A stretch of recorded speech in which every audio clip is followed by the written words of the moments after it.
तर नमस्कार मित्रांनो, कसे आहात तुम्ही सर्व? कोकणातून आता एका नवीन मोटो ब्लॉगरने सुरुवात केलेली आहे त्याच्या मोटो ब्लॉगिंगला.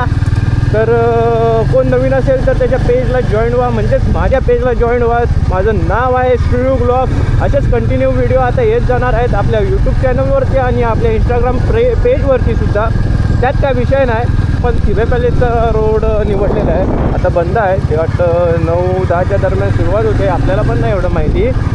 इकडनं व्हिडिओ चालू करण्यामागचं एकच कारण आहे, ते आता तुम्हाला पुढे गेल्यावरती कळेल, तर दाखवतो चला. बाय द वे, या गाडीचं नाव आहे क्लासूड. हे नाव कसं वाटलं ते तुम्हाला कमेंटमध्ये नक्की सांगा. आणि ज्या गोष्टीसाठी आपण इकडनं आलो ती गोष्ट म्हणजे ही छत्रपती संभाजी महाराजांना पहिला प्रणाम करूया आणि मगच पुढे आपण सुरुवात करूया. तर मित्रांनो, तुम्ही इंस्टाग्राम पेजवरती जोडून राहा. तसंच तुम्हाला टाईम भेटला तर तुम्ही यूट्यूबच्या पण पेजवर जावा, यूट्यूबच्या चॅनलवरती जावा आणि तिथे पण लाईक करा, सबस्क्राईब करा आणि शेअर तर नक्कीच करा. आता असेच कंटिन्यू व्हिडिओ येत जात राहणार आहे, त्यात काही विषय नाही. तर भेटू आता डायरेक्ट नवीन एका व्हिडिओमध्ये, नवीन एका शॉर्ट्समध्ये, नवीन एका रीलमध्ये. चला तर मग bye bye, tata, see you.